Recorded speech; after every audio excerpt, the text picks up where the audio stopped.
Thanks everyone for being here. Welcome, and my name is Chelsea Farrar. Welcome to the University of Arizona Museum of Art's Thursday Art Talk with Chip Thomas and Nicolas Lampert. If you're joining us here today, I think I mentioned maybe put in the chat where you're joining us here from, a city or state. And I think we've got a record number of people joining us here today, so we're really excited. And before I begin again, I'd like to acknowledge that the University of Arizona sits on the homelands of Indigenous peoples who have stewarded this land since time immemorial, including the Tohono O'odham and Pascua Yaqui, and we recognize the 22 sovereign nations of what is now called Arizona. Aligning with the university's core value of a diverse and inclusive community, it is our responsibility to recognize and acknowledge the people, culture, and history that make up the Wildcat community. At the institutional level, we must be proactive in broadening awareness throughout campus and beyond to ensure our students feel represented and valued. And I know in this virtual format, many of our guests are joining us here today from across the United States. So I encourage you to learn what Indigenous lands you currently inhabit. I also want to thank our museum members for their continued support, especially at this time when the arts, artists, and art spaces are struggling, but we are all finding creative solutions during this crisis. And it is through our member support that we're able to continue to host talks such as this, really important talks this time, so thank you. If you're not yet a member and interested in learning more about the program, how it supports programs like this and our exhibitions, as well as the benefits of joining, Natasha Allen, our membership coordinator, is here today. And she will share in the chat a link to our website, and you can feel free to message her over Zoom and ask any questions that you might have about our museum benefits. Thank you, Natasha.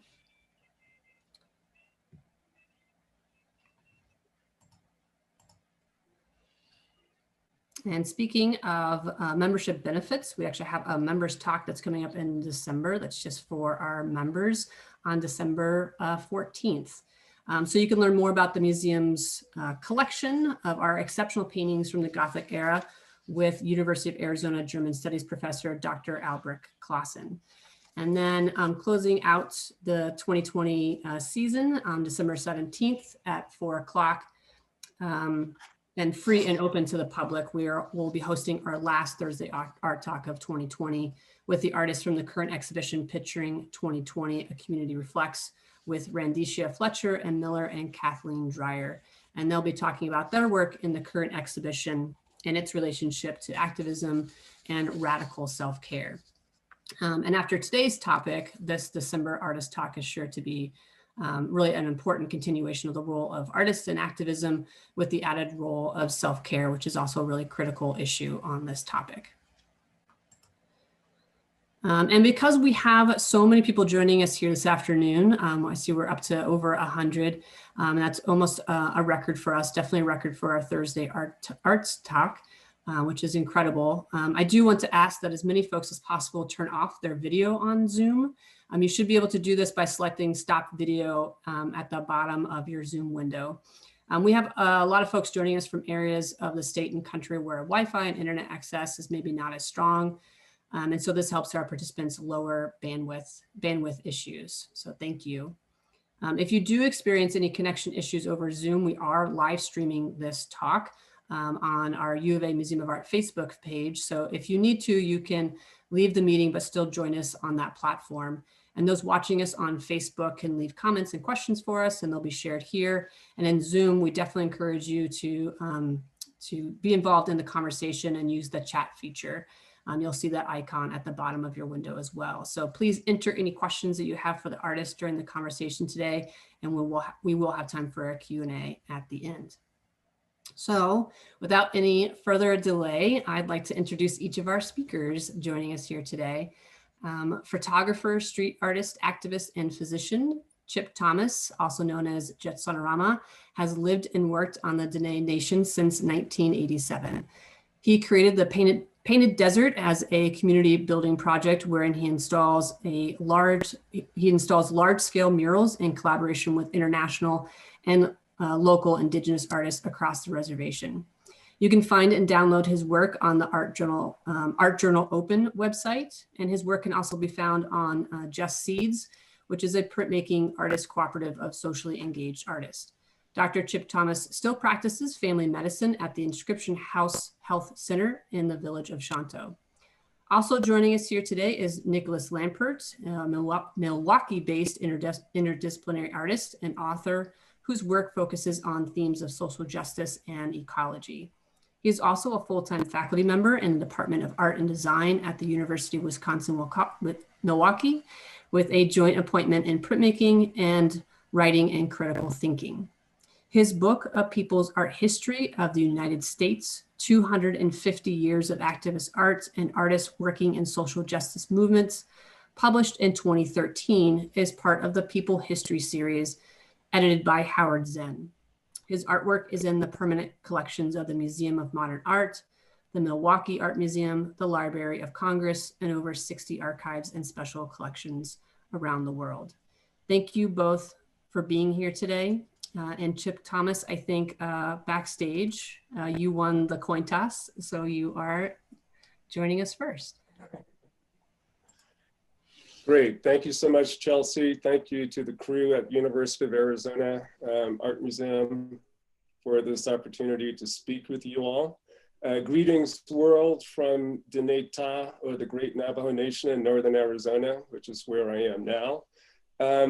I am going to do a screen share and dive right in.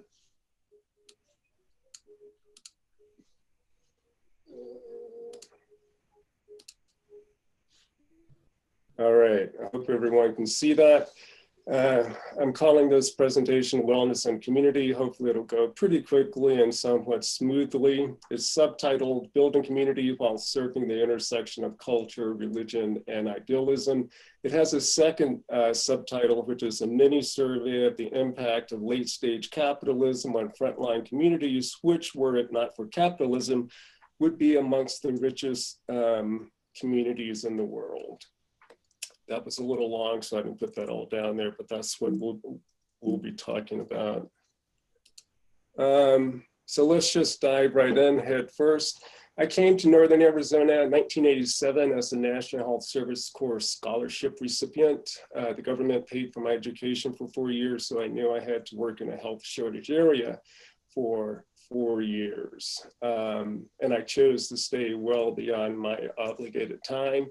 And from the very beginning, I enjoyed being out in the community and as often as possible, photo documenting what I was seeing while I was spending time with people from the community. So let me unpack this first slide real quickly. This billboard used to read, "Welcome to Pepsi Country." It's located on a main artery north of Flagstaff, going up to Lake Powell, Page, or the north rim of the Grand Canyon.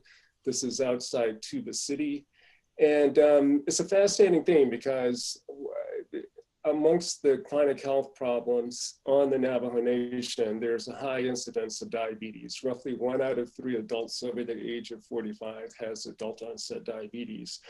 This photo was taken roughly in 1988, 89. And a public health nurse named Lori Smith and I were concerned that the Pepsi Corporation was advertising their sweet drinks to a population with such a large incidence of diabetes. So one night we went out and corrected this billboard to read, "Welcome to Diabetes Country." And as much as anything, we really wanted the Pepsi company to reconsider the conditions under which they were putting this ad up. But we also wanted people who saw the ad on the nation to make the connection between their diet and their health.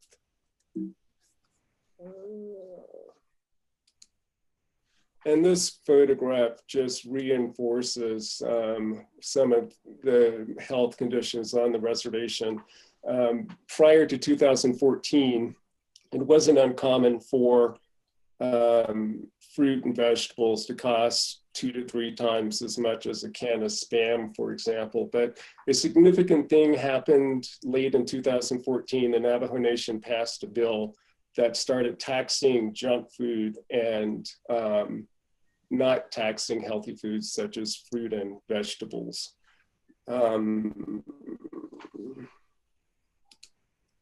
So this is where I am in the Four Corners region. The red region demarcates the Navajo Nation, with the Hopi Nation contained within that. This is from the 2010 census. Just a quick overview of the nation. The median household income is $27,000. 1/3 of households on the Navajo Nation have incomes of less than $15,000. Approximately half of the children under the age of 18 on the reservation are considered to be living in poverty.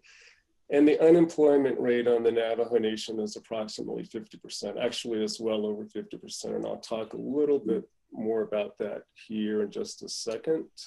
So from the beginning, I really enjoy getting out into the community, spending time with people. It's been a very valuable thing, traveling to where people are and appreciating the circumstances under which they live, and what it means in a community that has coal, oil, natural gas, uranium, and water and aquifers to have a large percentage of people, roughly 25% of the people on the reservation don't have running water or electricity.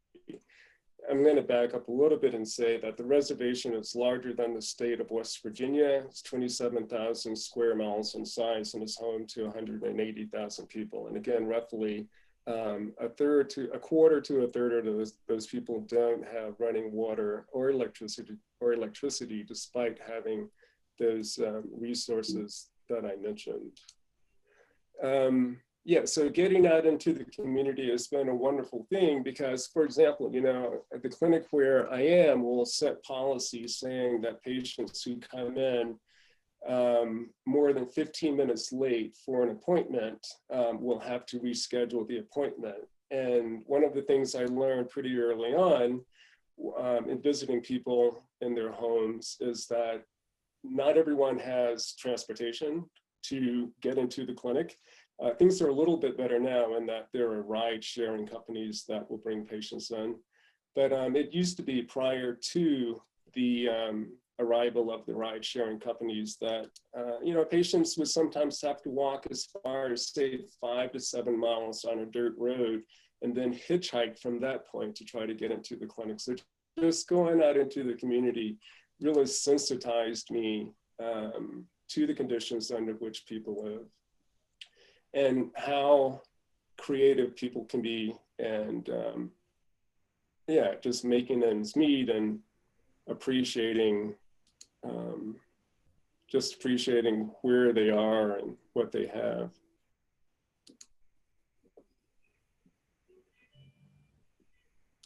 So as you're looking at some of these images, think also about the fact that many homes on the reservation are multi-generational homes. And I'll talk a little bit towards the end of this presentation about the impact of coronavirus on the Navajo Nation, but certainly being in a multi-generational home is one of the risk factors that led to the widespread incidence of the disease.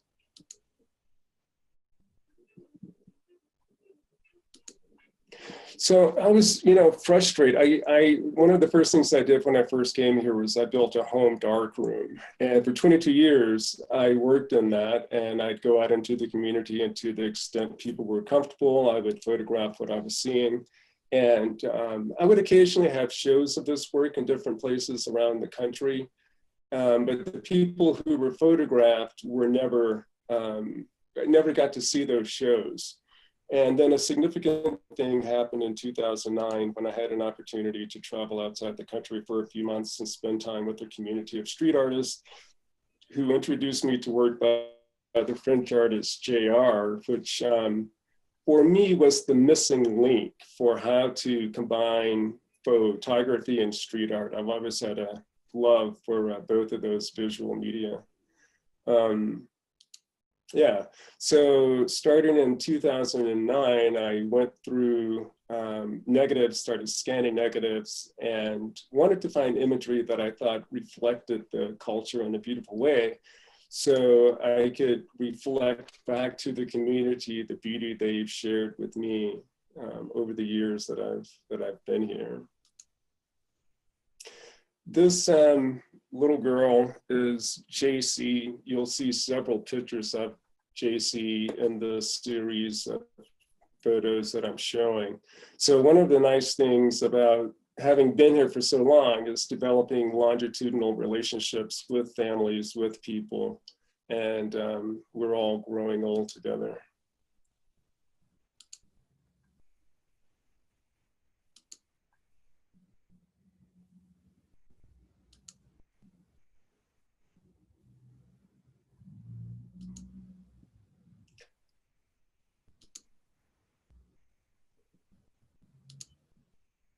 So in putting imagery up like this, it's, you know, revitalizing in a sense an abandoned space.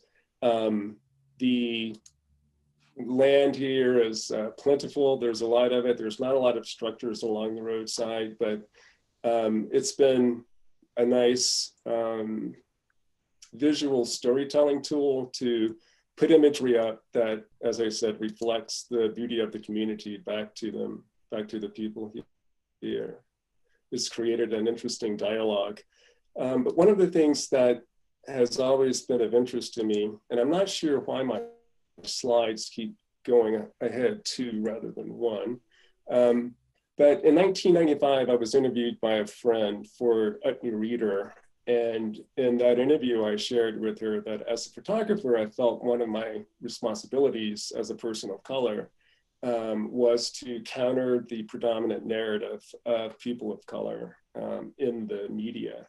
And that's an ongoing goal of mine. So I admit that my work has a bias to challenge the dominant narrative. But I love this quote also by James Baldwin. So I realized with the skill set that I have, that I acquired, I taught myself how to wheat paste, that I could amplify voices advocating for change in the community. And one of the first opportunities to do this actually came in 2012 when 350.org, the environmental organization, reached out to me. And actually they only reached out to a handful of street artists around the world, and they wanted to do a campaign on carbon emissions. So I live approximately 25 miles from the Kanta Peabody coal mine, and approximately 50 miles from the Navajo generating station, which is a coal burning power plant. So for me, it was easy to identify imagery that spoke to coal emissions. And I chose to use this lump of coal as a metaphorical black cloud over future generations should we continue burning fossil fuels. And that person pictured is JC, whom I mentioned earlier. This is JC also with her mom, checking out one of the installations I did near her home. This image was also used in 2017 for the People's Climate Movement march in DC. And because a lot of people didn't get initially that this is a lump of coal, I put the Navajo generating station on top of that image. And interestingly, after approximately 45 years of operation, both the Peabody coal mine and the Navajo generating station closed in 2019, which was a significant detrimental factor on the local economy. I showed in one of the first slides that the unemployment rate here is over 50%. And between the mine and the power plant, 750 people were employed who lost that income with the closure of the mine and the power plant. One of the other campaigns that I was involved in early on, this was 2012, was the Save the Peaks. There's a ski resort on a mountain in Flagstaff, the San Francisco Peaks, which is sacred to 13 area tribes. The ski resort frequently has temperatures for snow, but don't always get snow. So they asked the city of Flagstaff if they could use city water to make snow. The city said no. the Snowball said, well, what if we use reclaimed wastewater? The city of Flagstaff was fine with that, but the 13 area tribes that considered the peak sacred weren't okay with that. And it was protested actually for a number of years. I forget exactly how many, but I want to say at least going back to the late 90s.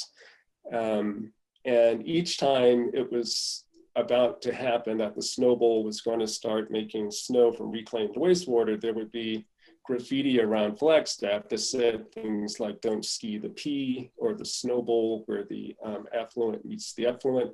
But city officials would come and buff that work, and I wanted to get a message out that spoke against this, against the Snowball making snow from reclaimed wastewater. So I interviewed friends and asked them what they thought about the Snowball doing this.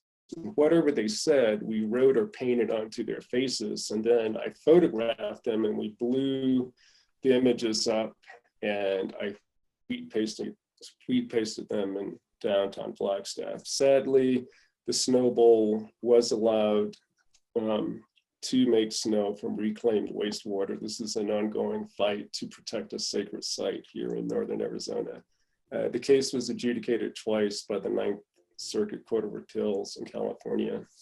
One of the other campaigns I was involved in approximately 5 years ago, about the time I met Nicolas, a little thereafter, was a proposal to build a resort at the confluence of the Little Colorado River in the Colorado and the Grand Canyon. There's a developer in Scottsdale who is really anxious to get this project going. There are the proposal is to build a gondola that would go from approximately this area on the Navajo Nation, roughly 1 mile, to this site here, which is the confluence, and where there would be a pavilion, a restaurant, and the goal is to get roughly 10,000 people to this site a day, which again is a sacred site. It is considered the place of emergence for several of the local Pueblo tribes. So a lot of Native people oppose this. And it was an interesting campaign because this is one of the pieces that I put up, amplifying voices, the people who are opposing this development. Nicolas was also involved in this campaign. I think, I don't know if this was your design, Nicolas. I know you did the sticker that was very similar to those. They got a lot of play. But anyway, the Navajo Nation finally voted against allowing the developer to build this resort.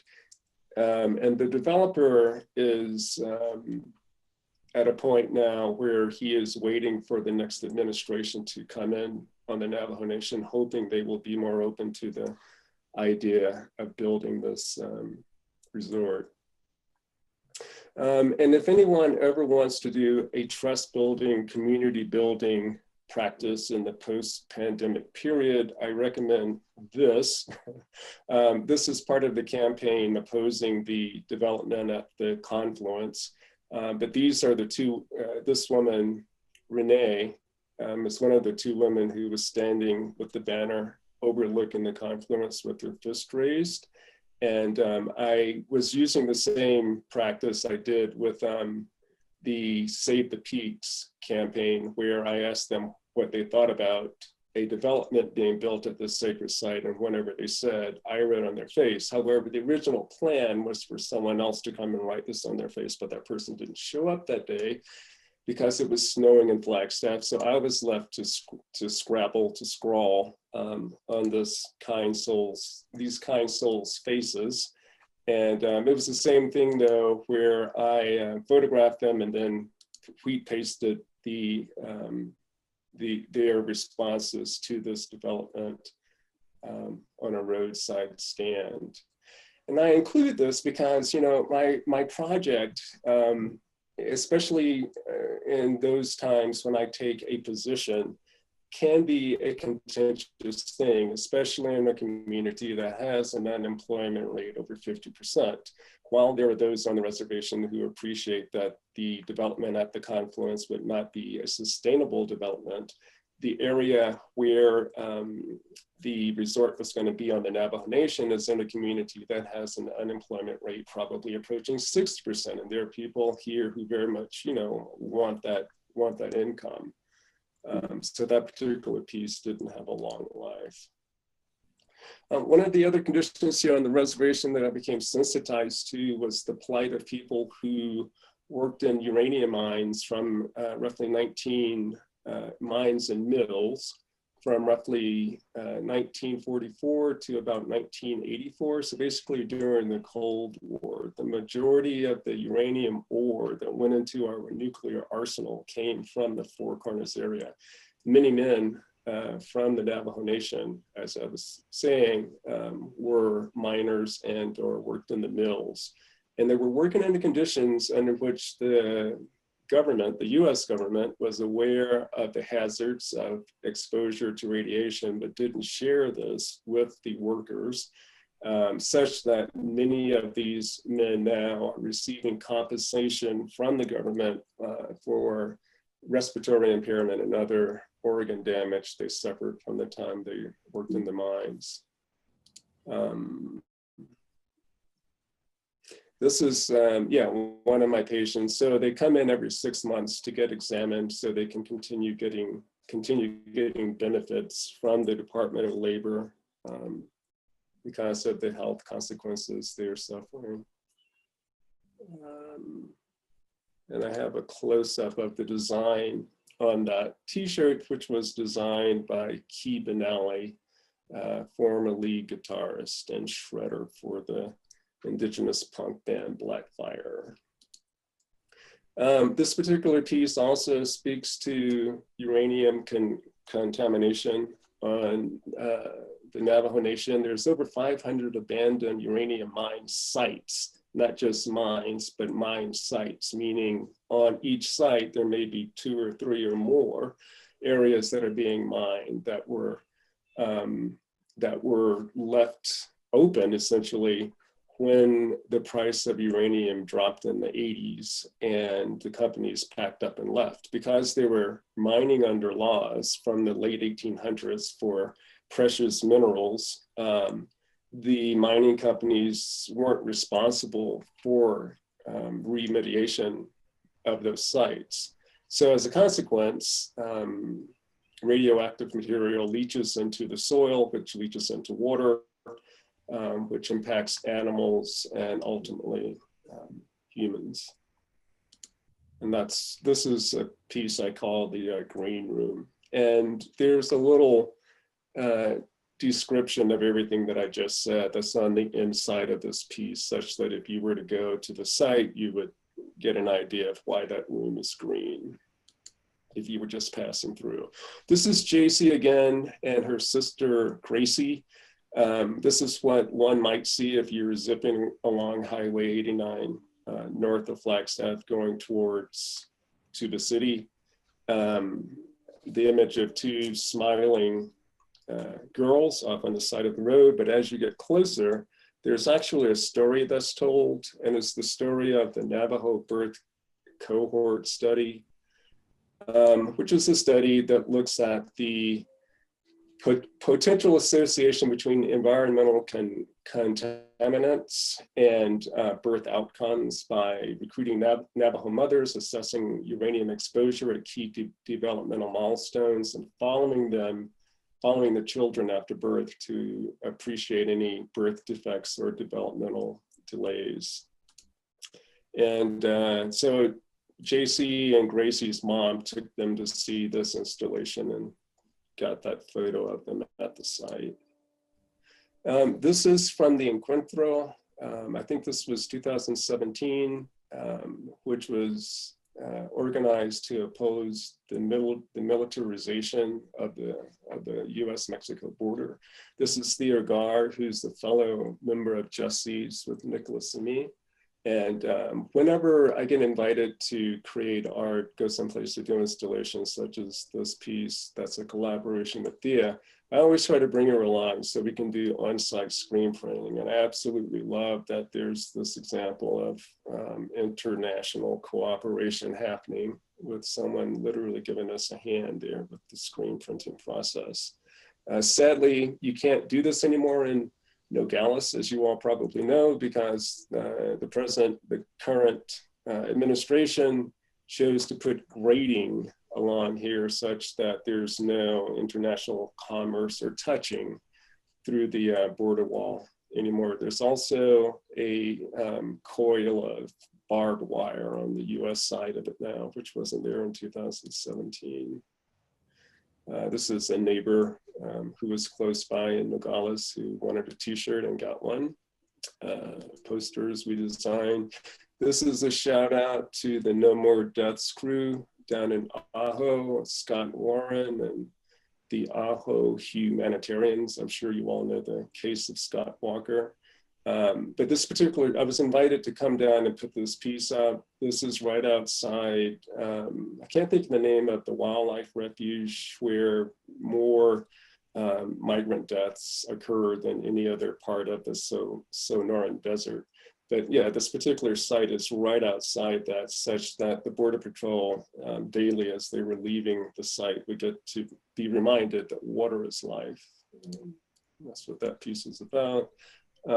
Thea, again, this is a different conference we took part in down in Prescott. This is on the Navajo Nation, screen printing. This is Jonathan Nez, the Navajo Nation president, holding one of our designs. So I'm almost done, bear with me a little bit longer. 2019, December, in Wuhan, China, the first example, the first case of the coronavirus was identified. March 11, 2020, the Navajo Nation Commission on Emergency Management declared a public health emergency. And it was at that time, long before the rest of the country declared a state of emergency and went under lockdown. The Navajo Nation was on it, and with a mask mandate also. So one of the things I did, I heard a brilliant podcast on Radiolab about the 1918 Spanish flu pandemic. I went back and looked at some of the advertisements getting people to mask up during that period, and just imagine them with Black people. And that's what this is. This is one of the 1918 ads. This is a recreation of that. It went from when in quarantine, people who are in quarantine are not isolated if they have a Bell telephone. That became a cell telephone. This is also from 1918. So I wanted to see how JC and Gracie were faring during the pandemic. I got to go spend some time with them, and they are doing well. I'm happy to report their mom, anticipating a need for meat during the winter, went out and got a bunch of bunnies, which the girls were all too excited to get, and were really upset anytime their mom would talk about butchering the bunnies as they got bigger. But sadly, the bunnies never got butchered by their mom, because sadly their dogs got to the bunnies first. But one of the things I started doing during the pandemic was getting public health, public service announcements up regarding the need to mask up. I'm gonna whip through this. This is an abandoned trading post that's very close to Black Mesa, where the Peabody mine is. And I got a local artist by the name of Daniel Jostley, to do this piece, which tells the story of Grandpa here, who's protected by the good spirit of the Che, or the horn-toad. Grandpa is telling Grandma, who's being threatened by the bad spirits or coronavirus, of the need to mask up. And this is all happening between the four sacred peaks there, which define the Dene territory. Dene Land. This particular piece is by an artist originally from LA named Botanic of Insurgents. But the thing that I like about this particular piece is that we overtook this abandoned shopping center to get this public health message out.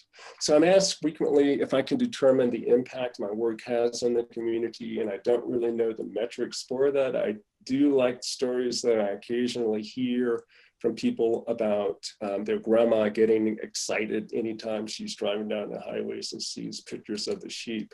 But I did a quick Google search some time ago to see if I could learn more about the impact art projects like this might have on communities. And one of the things I came across was this guy, Tom Borup. I actually don't know a lot about him.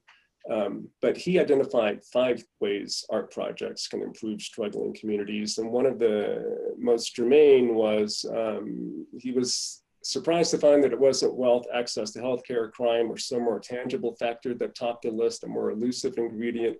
The capacity of people to act together on matters of common interest made a greater difference in the health and well-being of individuals and neighborhoods. So with that in mind, I've been getting artists out to the reservation. This is Kate DeCiccio, who has done, I think, 2 projects, maybe 3 at Navajo Mountain, the community close to me, where she works with students during the summer, teaching them mural making. They did this mural in the chapter house, and they did a series of murals for people in their community at Navajo Mountain. All right, Nicolas, it's all you.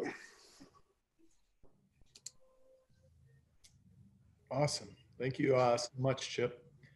All right, let me share my screen and I'll try to connect the threads between the 2 presentations.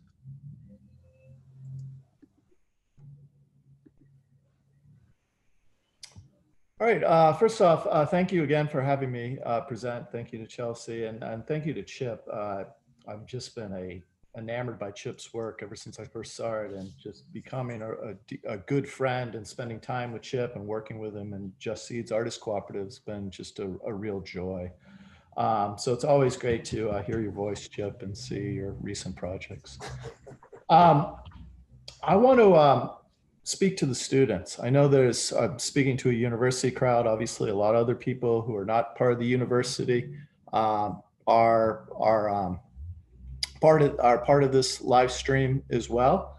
But to me, I think it's a little problematic to just show all this work I've been doing over the last 30 years and to make it sound like, oh, here's the next project, or this is easy. It's not. This takes years and years of practice. But that being said, some of the best activist work being done to anywhere in the world are being done by teenagers and 20-year-olds. And so what I would challenge, especially college students, and especially if I'm talking to art students, is where do you situate your work? Where do you situate your practice? I know institutions are inherently conservative, and we're taught, and I'm standing in a public university right now in Wisconsin, we're taught really to be individuals and to sink and swim out in the world as an individual, either through the design world or the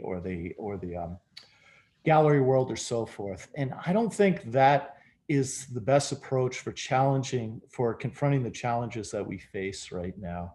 We're rarely taught about the power of art collectives, forming art collectives, and the power of art affinity groups. And we're really taught about just the urgency and the need to just engage in local movements. We know from history that it's social justice movements that change the course of history and what is so vital in fighting back against the power structure. So we need artists in those movements. What's the civil rights movement without its photographers? What is the Brown Power movement without the printmakers? What's the environmental movement without the music, without all the images to inspire us to fight? So I would encourage people, and especially young people, to start your own collectives, start your own affinity groups. And I'll just show you a handful of examples of the work we've done in Milwaukee, Wisconsin. We are really blessed that we don't have a strong gallery art world. A commercial art world doesn't exist. for all intents and purposes. And we're thrilled by that, because that means that it encourages us and directs us to work directly with the community. So many of us for a long time, upwards of 10 years, have been members of Voces de la Frontera, which is the main immigrant rights group in an organization in Wisconsin, and it's headquartered in Milwaukee. It's nationally known as well. And we volunteer our time to designing work and art for this organization that we're part of. And so scrolling through some of the images, here are screen printed posters in front of a demo in front of ICE. Right after Trump was elected in 2016, Voces held a march called the Inauguration of Our Resistance. And we created massive art builds where we would create screen printed signs, banners, and picket signs to bring visual resistance to the streets and the messages to the camera. Every May Day, upwards of 30 to 40,000 people march in Milwaukee, and sometimes the march is held in Madison or other communities, and we're flooding the state capitol here. But again, the banners and the work by the art affinity group, Voces de los Artistas, becomes really important. We're taking inspiration from artists all over the country and all over the world. We took inspiration from David Solnit in the Bay Area to really utilize these play parachutes. You might remember these from elementary school, these 24-foot wide white parachutes that, you know, you toss a ball up and kids join around in a circle. We use these as banners to create these circular forms of resistance. And I think it's very metaphoric that you have people coming together holding it, but they become really graphic when they are put in the streets, or in this case, inside the state capitol. We've brought these images out time and time again. When the city of Milwaukee, the mayor's office behind our back, tried to deputize the police to be ICE agents, Voces immediately flooded the city hall. And I should also note that a lot of this work I'm showing you is I'm taking on the role as an activist in the movement and an art organizer. You know, maybe 1 out of 30 designs will be an image that I've created. It's more empowering others, and it's working collectively with many to make sure that all the artists in the movement, that their voices and their art is represented, and that the movement itself is choosing the art, so that the director of the organization, Christine Newman Ortiz, and the communication director saying, no, this image is what's key for our struggle and for the campaign we're leading. It doesn't mean that we're subservient or we're not adding our own creativity. For instance, we decided for a march that was going to a town outside Milwaukee, where again, the police were going to be deputized as ICE agents. We wanted to hit the community with the march with a 100-yard banner and really kind of outdo the length of the visual resistance we've done. And it was the artists that came up with the need to do this slogan that said, they tried to bury us. They didn't know we were just seeds. And again, this art becomes just a magnet for the cameras, for the media. We want messages that the news helicopters will pick up when they're covering the demonstrations, but we also want images that inspire people in the community and the movement that reaffirms their values and what they're fighting for. Obviously, all this past summer, it was all about creating art for the Black Lives Matter movement, and Boces obviously is advocating that Black and Brown Lives Matter. So a lot of our images were dedicated to that struggle. But here again, imagine this image without the signs. Imagine this march without this visual resistance. And this is done by an art affinity group of 60 to 70 plus people. And that has power, because if you can't take part for a week or two, if you're sick, if you're having a kid, if you're, you know, someone else is always going to fill in. So I like, if there's anything to take away from my presentation, it's the power of organizing these structures and working directly within movements.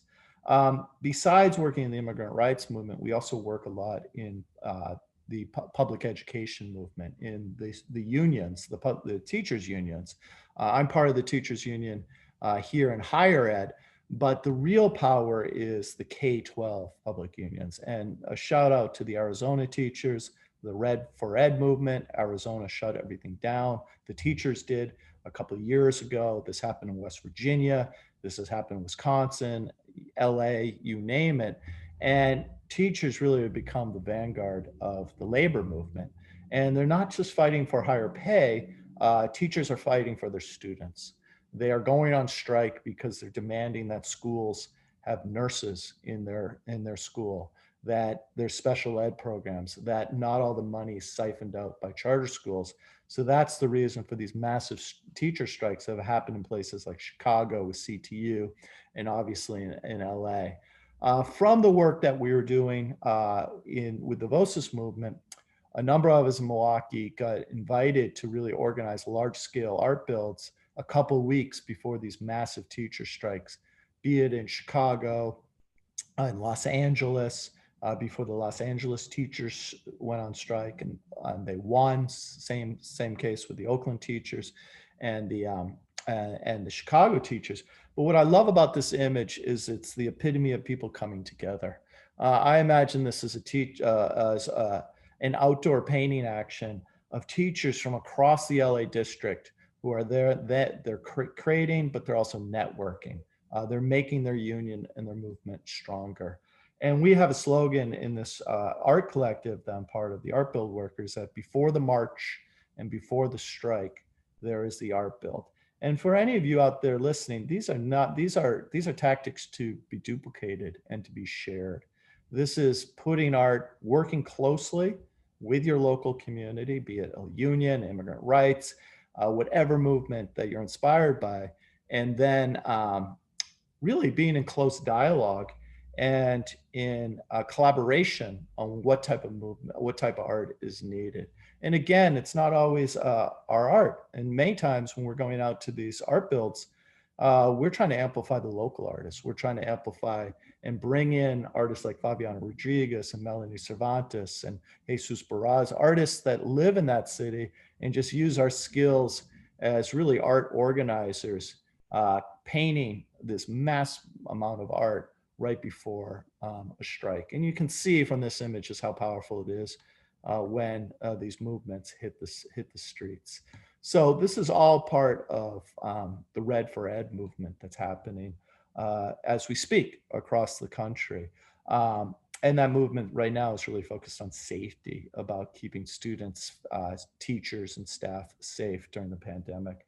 I want to close out before moving to questions that Voces de la Frontera had a meeting about a year ago where the director, Christine Newman Ortiz, listening to all the feedback from all the members, which is a very diverse organization of people of all races and backgrounds, asked what should our goal be for 2020. And this was back in the fall of 2019. And it was decided at that meeting that the goal should be to defeat Trump in Wisconsin in the November election, and to spend the next year obviously doing the key work to helping to stop people from families being torn apart and other urgent work, but to really try to win back Wisconsin, which lost in 2016 by less than 20,000 votes. And there was a lot of pressure on Wisconsin. I'm sure this was the same with Arizona as a swing state. But about 8 months ago, people were thinking that Wisconsin could possibly decide the election, and the turnout in Milwaukee might very well decide how Wisconsin would go. So we took that responsibility very seriously and aligned our art and our graphics with the Voces struggle and many other movements across the state to amplify the Get Out the Vote effort. And we did things like do massive street paintings. This large scale street painting we did said, "Voting is power, Black and Brown Lives Matter." We painted massive banners that in many cases were also used for social media, where the community and people working in the movement, including the YES students, Youth Empowered in the Struggle, would stand in front of this banner. We did a citywide we pasting campaign using Jeanette Arellano's graphic and putting this up far and wide across the city, not just we pasting it, but also handing it out to people and taping it up in storefront windows. And it was just remarkable. It was inspiring to see the whole city, not just covered with our images, but other artists and community members, just really galvanizing the support for this massive turnout to defeat the hate and xenophobia of Trump. And I temporarily joined the Voces staff on the communication staff to really, along with Claudio Martinez, to really spend about 6 weeks before the election doing design and art organizing nonstop, where we had a budget that we'd never dreamed of sending, tens of thousands of mailers to voters across the city and beyond, to use our network and work with artists to design digital billboards across the state, to design things like yard signs, and obviously social media. And the last slide is the most celebratory slide, image, but we defeated Trump in Wisconsin, and props to all the hardworking people and voters who did the same in Arizona. And I recognize that voting is not an end to it all, and that as much pressure needs to be exerted on the incoming Biden administration, and arguably we should be working 10 times harder in the next coming years, which we will. But I want to leave you and close out this PowerPoint with just the message that you're powerful as an individual. You're powerful when you make your own art and your own culture. That's valuable. You're powerful when you learn these skills in school, which is really important and really valued by the instructors, but you're stronger together. And artists working in groups, in collectives, forming groups, and working in affinity groups with movements is what I think really matters. And in many cases, these movements don't have art affinity groups. It's up to you to go to these movements and join them, become part of them, change them, and argue and really articulate why the artist and the designer are so vital. So thank you so much for listening to my work, and thank you, Chelsea, for having me. Oh my goodness. Thank you, Nicolas and Chip, for really sharing some incredible work and some really inspiring words as well. And I know that we do have a lot of folks here that are really familiar with your work, and maybe friends and colleagues, and even some folks that really connect to your message, Nicolas. I know we even have a School of Art alum that it was just recently elected to the school board here in Tucson. So there's some kind of beautiful connections there, really exciting. I know we have some questions already in the chat. If you have questions or comments, I know they're filling up already.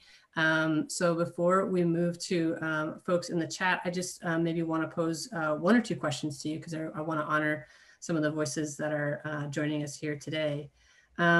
I think an important concept to both of you that connects both of your work, obviously, is this fact that you are living and working with the communities that you are creating art with and for.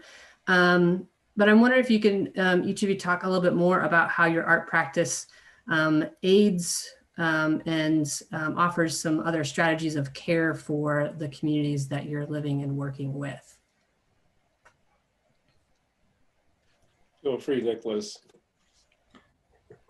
I'm going to throw it to you because I'm wounded, and all right. Actually, as far as care message, there's no one like you in the work that you do.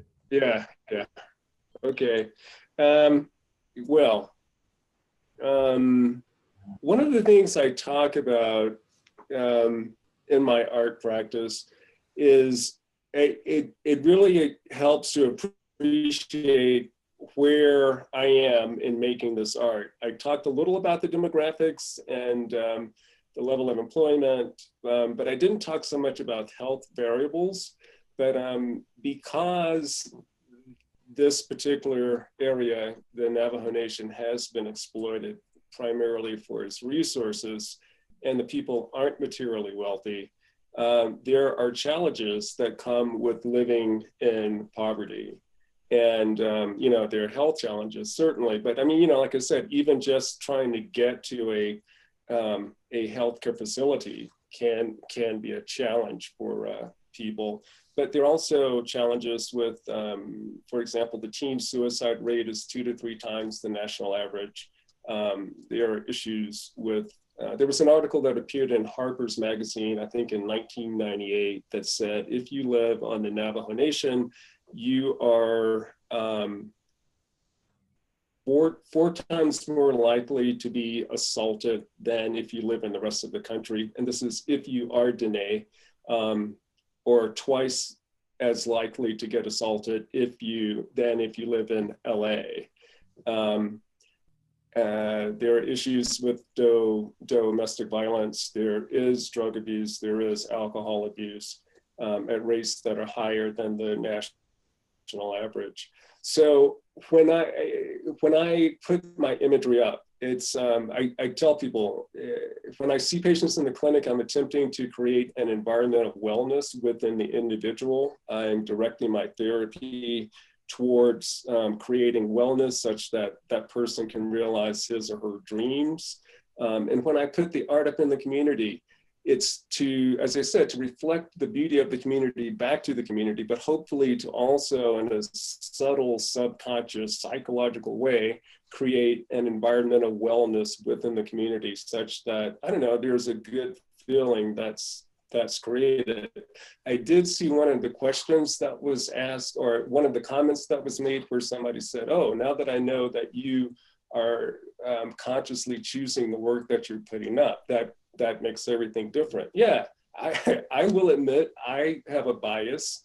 There's enough negative imagery out there, enough negative stereotypes. I don't feel the need to contribute to that. I'm selective in what I choose to present, but it's coming from a place of love. I think there's the perception from people within the community that they feel that, they get that, and seeing the imagery, and it's hoped that the connection is made, because people know now that I'm the one doing the art in the community. And I would like to think they make the association that my medical practice is also coming from a place of love and care and empathy. Nicolas. Sure. I mean, what I would add to it, as far as showing care and being mindful to the community, is it's really to listen to the community and to engage and to learn. And that's coming from me as a person in my young 50s, that it's really important for me to listen to young people, to listen to really just be one artist of 100 in the community and in the organization. And obviously you can share resources, I can share skills, but it's really to step back. And especially as a white man, it's really vital working in these multicultural movements to step back. So I do want to make it clear in all that work I showed that it was just a collaboration of many, many people. Well, we're so blessed that the Art Affinity group is now upwards to 80 people, and new artists are coming in, they're leaving, but it's really a team effort. And so all this work is, could be presented by many others within the group. I did see a really interesting question from Martin that asked for concrete tips for organizing these types of groups. And I think there's kind of a distinction between two different types of groups I showed. One's an art collective, and Chip and I are part of the Just Seeds Artist Cooperative, and which really Thank you for that. It's really a art collective. But artists, that's when like-minded artists are coming together and forming a group under a common theme. And the other thing I showed was art affinity groups, where artists are working directly within a movement. And that is just unique to all of you and wherever you are living and whatever your passion is. And my only advice to you is do things that you're passionate about, but find like-minded people, and just a handful of people can make a tremendous difference. Like all these groups that we started often with 3 or 4 people and then grew over time. So it's really unique to you, but I think it's important to stress that you learn by doing, And there's plenty of examples out there. I mean, I'm in Milwaukee, but Chicago has the awesome examples of For the People Collective and the Chicago Act Collective that's specifically for artists of color. So it's really, there's a lot of feminist art collectives, you name it. So it's the more the merry. It would be the best to see thousands of collectives spring up every year. I just want to take a quick second also to acknowledge and thank Nicolas for inviting me into Just Seeds. He's the one who sponsored me into that organization. This is really the first time we've done anything like this. And my situation is interesting in that I very much feel like an island out here in Northern Arizona. There's not a large African-American population to speak of. There's not a large artist community, but having been invited to join Just Seeds was really a significant thing for me. So Nicolas, thank you for the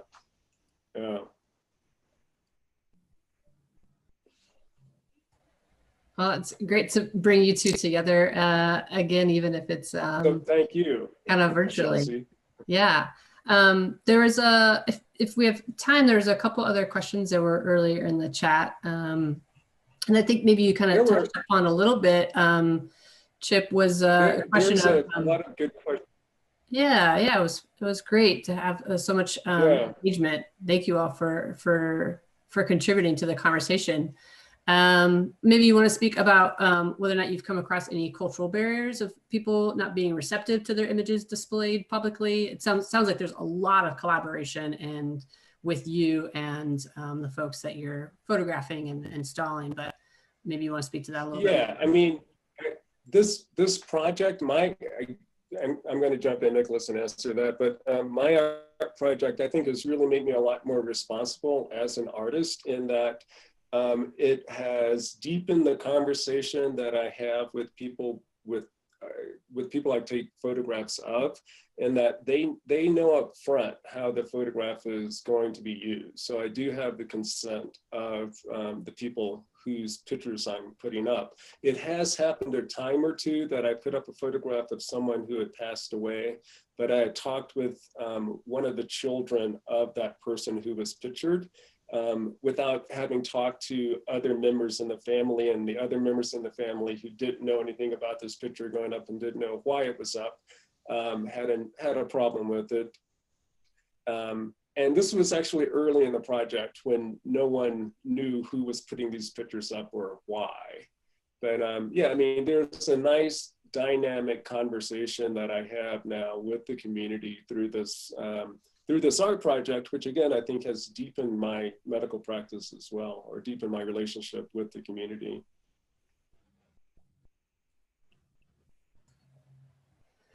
And there's another question about street art, sometimes raising awareness and sometimes it doesn't, and kind of touched upon another question that I think I'd shared with you both earlier is like, when is activist art really activist art, and when is it maybe more performative art? And I think that's something that's is a really important conversation when we're talking about social justice work in general, but I'm wondering if it's come up in your work and practice. I mean, I could speak to that in the fact that I define activist art as working directly in a movement, where you're working with an organization, you're working with a cause. The artist adds a lot of insight in their voice and their creativity, and that's vital. But you're really working in collaboration with a movement. And that inspired me to write the book, A People's Art History of the United States, to really look at the role of artists working in movements throughout US history. And I certainly value artists, individual artists and artists who do political art that winds up in the gallery or in the street art scene. But I think in a time of crisis, when we are really, truly in a time of crisis, that we need the power of mass movements. We need the power of disruption. We need the power of civil disobedience. And I think that's where artists become really vital inside these movements. So I define it really as working directly in a movement.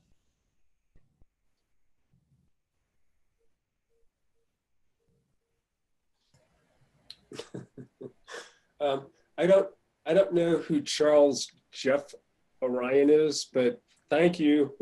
I think also representing one of our esteemed faculty, Maura Jeffron, who used to teach here at the School of Art. Clearly knows of your work, which is great. Well, and I had one last question that I'll share if you have a little bit of time, Chip, that came to me before our talk even started. Someone was asking if you could share how you first learned of the work of the photographer Dan Butnick, who was a Tucson icon from a photographer of the civil rights. Yeah. So I'm already getting choked up thinking about it. But yeah. Excuse me. Dave Edwards, who's a photographer in Flagstaff, introduced me to Dan maybe 5 years ago. And it's a funny story because when he introduced me, I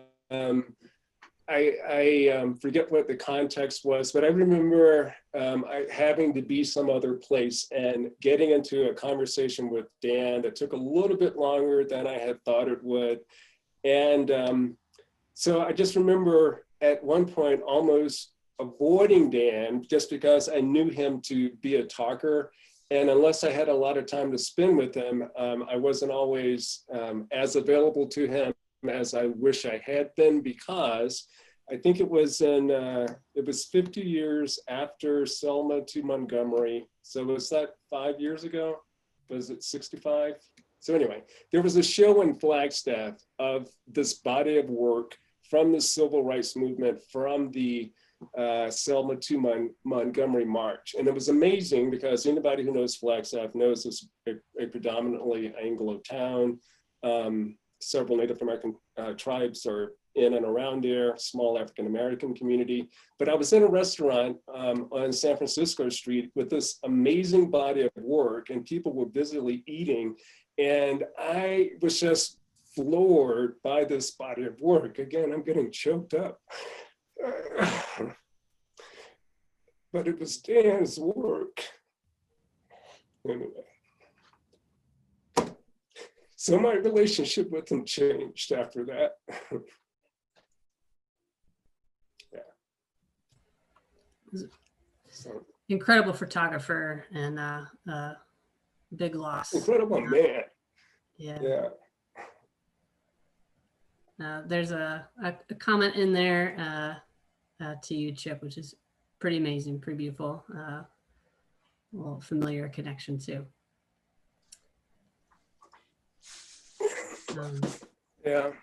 So, yeah, I mean, it was amazing learning Dan's story because after leaving the civil rights movement, he came to Northern Arizona. And I totally get why he stayed here and his connection to the place. But, you know, then I saw his body of work from Big Mountain, which led to the 1985 Academy Award winning film Broken Rainbow, which I was aware of before I came out here in 1987.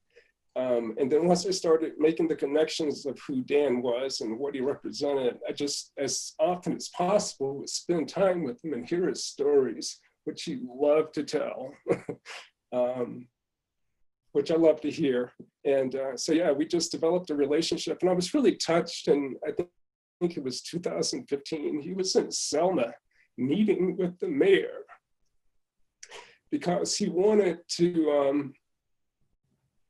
me to wheat paste images he shot in 65 on abandoned storefronts to commemorate the 50th anniversary of the march.